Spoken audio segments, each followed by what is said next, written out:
morning to you, and welcome back to today's Jrpg weekly update. I am SuperDerek, and guys, have you seen this new trailer from Final Fantasy VII Remake? I know a lot of people are just like, oh, Final Fantasy VII Remake, there's no way it could be good. Guys, if you're not convinced at this point, nothing will convince you, and that's fine. That's not my problem. That's yours. Guys, this new trailer, though, oh my god, it looks so good. I just watched it earlier, and I gotta be honest, I wasn't really very invested in Final Fantasy VII or its remake, especially when it was first announced. I was pretty highly skeptical about the whole debacle, especially when they're like, it's gonna be, action RPG, it's gonna be episodic, CyberConnect 2 is involved, and I'm just like, oh, this all sounds terrible. Well, slowly but surely, over the course of the last year or so, they've been showing off more things about this trailer, about this game, that make it look like it is going to be really good. And they just released a trailer. They call it their theme, the Final Fantasy VII theme song trailer. I don't remember exactly what it's called, but it just came out, and oh my god, it features some really interesting stuff, some scenes from the game that were just really iconic for me, and also some stuff that I don't really remember very well, because again, I haven't played this in forever, but they definitely showed off some stuff that I'm okay.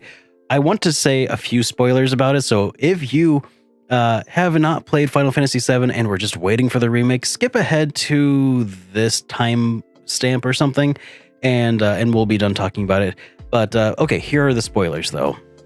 So the game contains the infamous / famous cross-dressing scene where Cloud gets all dressed up as a woman so they can break into I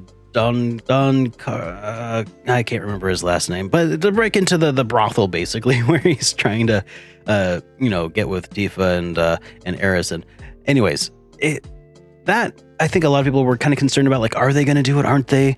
Well, they did it, and it's in the trailer, and that's super cool. And also they had that scene from where Tifa and Cloud are younger, and they're at the playground, at Midgar, and he's talking about wanting to go be a soldier, and it looks so good. And they showed off Red 13 also, and Hojo, and oh man, it looks like they're doing this game justice. And I just wanted to talk about that for a minute.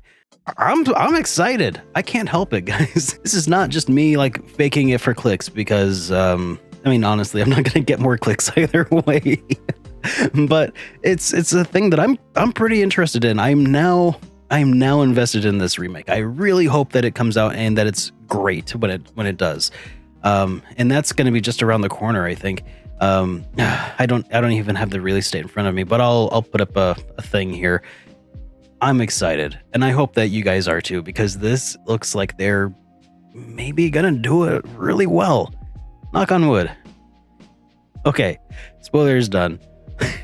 We got some new games announced, including, well, this is not really so much a new game, but it's kind of an interesting pivot that I wanted to talk about. So this is great news for fans of Torchlight.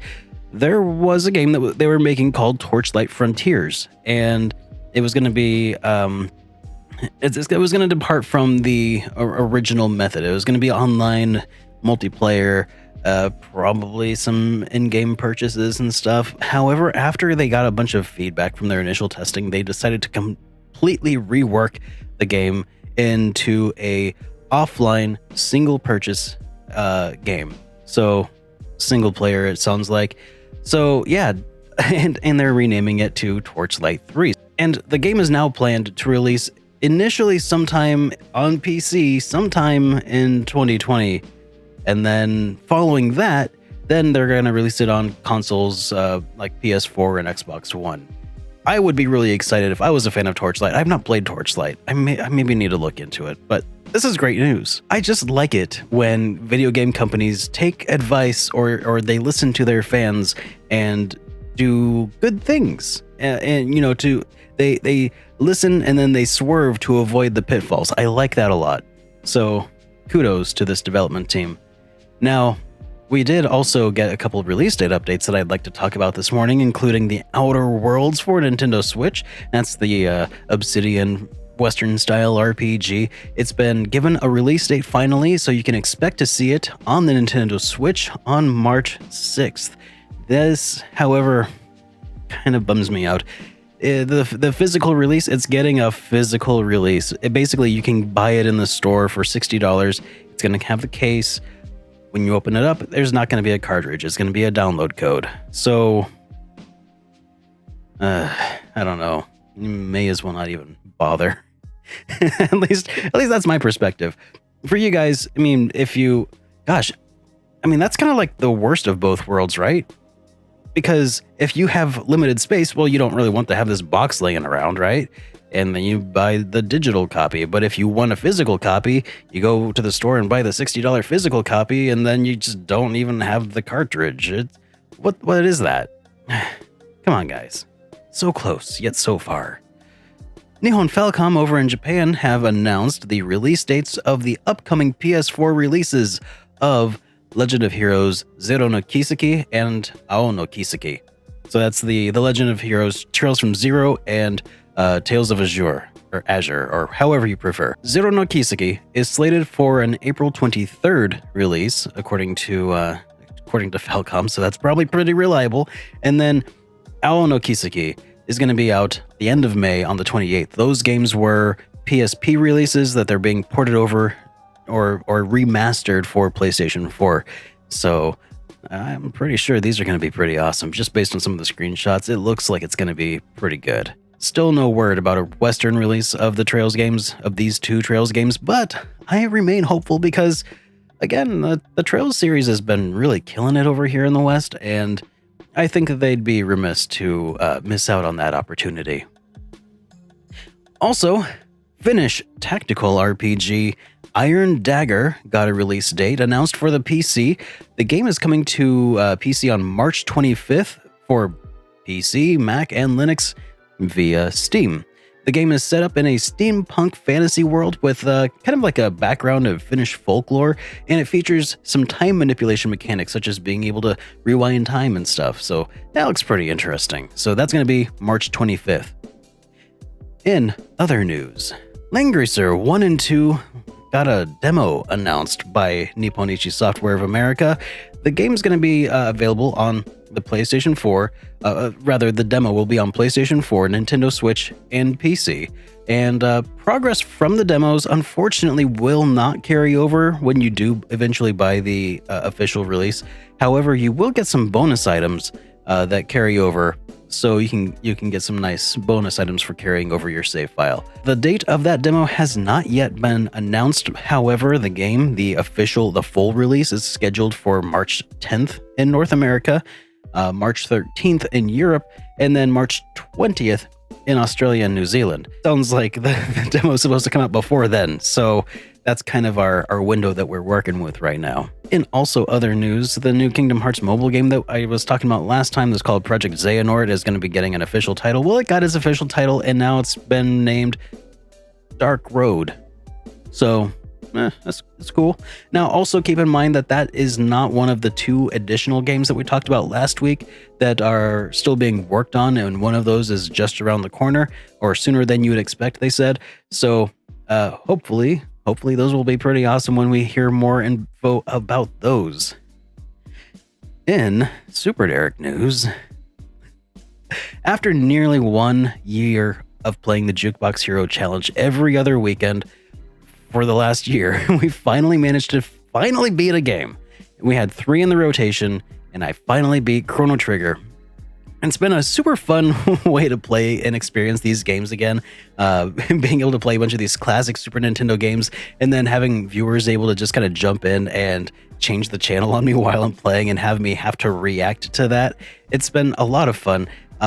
and now we're going to be removing that from the rotation. So supporters of the show are currently voting in my Discord server on what game is going to replace it. Looks like so far it might be Terranigma, which is going to be awesome and interesting to have an action RPG in the mix. In other also SuperDerek news, it looks like we're coming toward the end of Seiken Densetsu 3 Trials of Mana during my weekday streams.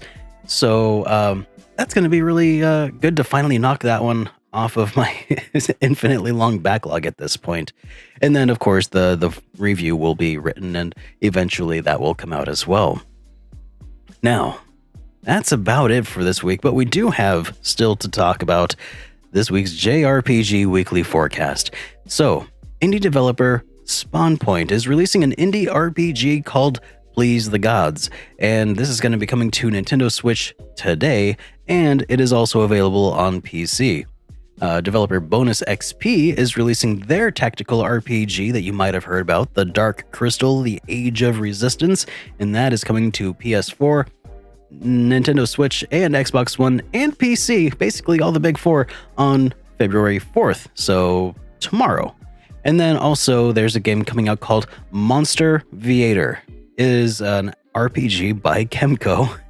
They're coming out with so many of these games, and it's releasing also this week. It's coming to the Xbox One only, though.